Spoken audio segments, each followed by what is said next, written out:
Leviticus chapter 7, verse 1. This is the law of the guilt offering. It is most holy.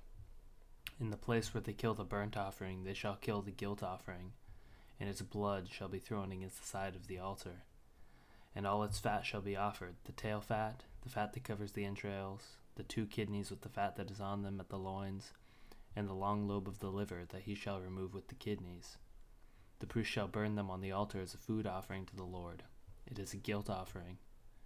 Every male among the priests may eat of it. It shall be eaten in a holy place. It is most holy. The guilt offering is just like the sin offering. There is one law for them. The priest who makes atonement with it shall have it, and the priest who offers any man's burnt offering shall have for himself the skin of the burnt offering that he has offered. And every grain offering baked in the oven, and all that is prepared on a pan or a griddle, shall belong to the priest who offers it. And every grain offering mixed with oil or dry shall be shared equally among the sons of Aaron. And this is the law of the sacrifice of the peace offering, that one may offer to the Lord. If he offers it for a thanksgiving, then he shall offer with the thanksgiving sacrifice unleavened loaves mixed with oil, unleavened wafers smeared with oil, and loaves of fine flour well mixed with oil.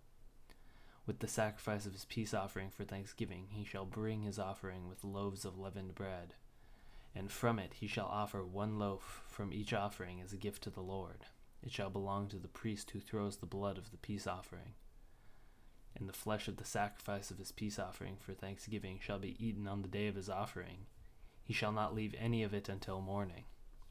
But if the sacrifice of his offering is a vow offering or a free will offering, it shall be eaten on the day that he sacrifices, and on the next day that remains of it shall be eaten. But what remains of the flesh of the sacrifice on the 3rd day shall be burned up with fire. If any of the flesh of the sacrifice of his peace offering is eaten on the 3rd day, he who offers it shall not be accepted, neither shall it be credited to him. It is tainted, and he who eats it shall bear his iniquity. Flesh that touches any unclean thing shall not be eaten. It shall be burned up with fire. All who are clean may eat flesh, but the person who eats of the flesh of the sacrifice of the Lord's peace offerings, while an uncleanliness is on him, that person shall be cut off from his people. If anyone touches an unclean thing, whether human uncleanness, or the unclean beast, or any unclean detestable creature, and then eats some of the flesh of the sacrifice of the Lord's peace offering, that person shall be cut off from his people. The Lord spoke to Moses, saying, Speak to the people of Israel, saying, You shall eat no fat of ox or sheep or goat, that fat of an animal that dies of itself, and the fat of the one that is torn by beasts may be put to any other use, but on no account shall you eat it. For every person who eats of the fat of an animal of which a food offering may be made to the Lord shall be cut off from his people. Moreover, you shall eat no blood whatever, whether of a fowl or an animal, in any of your dwelling places. Whoever eats any blood, that person shall be cut off from his people.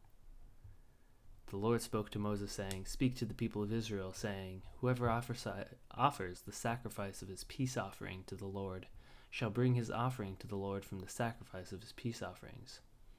His own hands shall he bring the Lord's food offering.